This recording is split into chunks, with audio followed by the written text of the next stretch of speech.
Welcome in. I got two examples here that I want to share that might be helpful for people trying to see if they're running out of fuel in some way.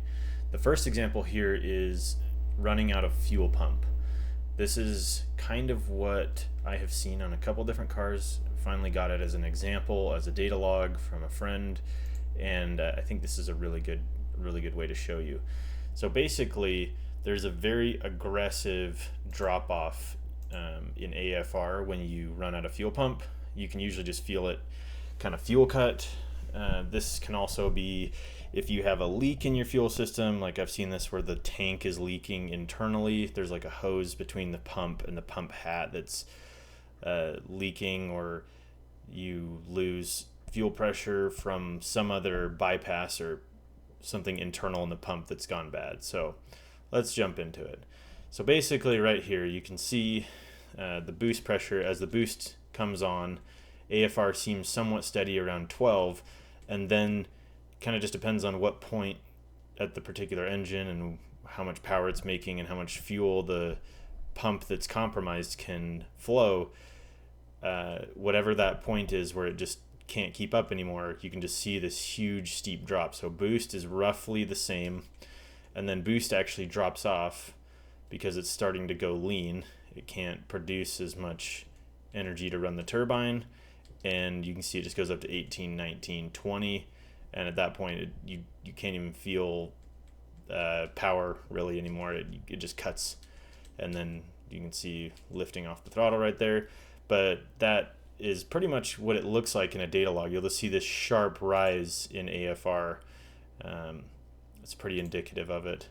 Sometimes it's tricky because you'll hit a point and you'll think that it's like something software or over temp protection or something, or boost cut, because it feels like that. But if you're just trying to figure out what's going on, having a data log is always the best way to go. You just make a data log, go out and try to replicate the issue, and if you think it's fuel cut or something like that, try not to just stay in it too long.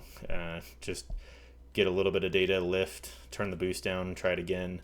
That's another way to check it. So if you can turn your boost down, and say right here where it's 10 psi, if you were to run like half that, if you had the ability to turn the boost down to like 5 and it wasn't really going lean all that much, that's another way you can kind of watch, like depending on the engine's fuel needs, you can discover if it's like a fuel issue or something like that.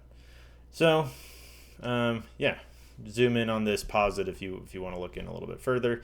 We're going to jump over to the next one. So the next one is on a max ECU, and this one is running out of fuel injector on a turbocharged engine. So you can see right here in orange, it's kind of hard to see on the screen capture right now, but the lambda target roughly all the way across is like 0.8 lambda, basically the whole way. So that's 0.8 lambda. And then down here is the injector duty cycle as calculated by the ECU. You can see here at 167 kPa, 3,700 RPMs, we're at 100% duty, injector duty. In fact, because solenoids kind of work from like 25 to 85%, down here is probably where it's maxed out duty cycle wise, and then up here it's 100% just open. So you can see right here on the lambda value, the AFR is plenty rich. It's kind of where we want it, and it starts to approximate the lambda target. So right here they cross over each other, and then after that you can see boost is pretty much similar, and you're just going to watch this AFR just slowly lean out. 8.85, 0.89, 0.9, 0.91, 0.92, 0.82, and you can see it just gets further and further and further away from the lambda target, which is down here. So that's one really good way to do it, to see this if you're looking at it. Running out of injector, depending on the performance of the engine, how much power you're making, it may be a lot more gradual like this, and it may look a little less aggressive than running out of a fuel pump. Most of the time when you're at a fuel pump, you'll just hit some arbitrary number, whatever the combination runs out of fuel at. Maybe it's right here where it's 3,900 RPM, and it'll just feel like a really hard cut or a misfire. You'll start getting it to sputter. Whereas running out of fuel injector, it's a little bit more gradual.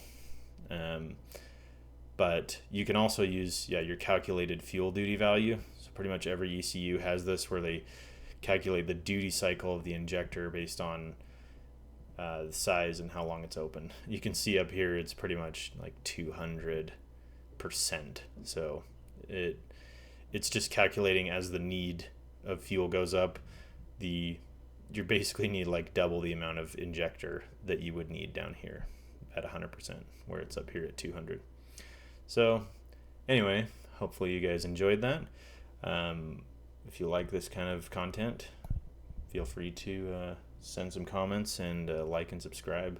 That's kind of how we grow the channel here. And thanks again.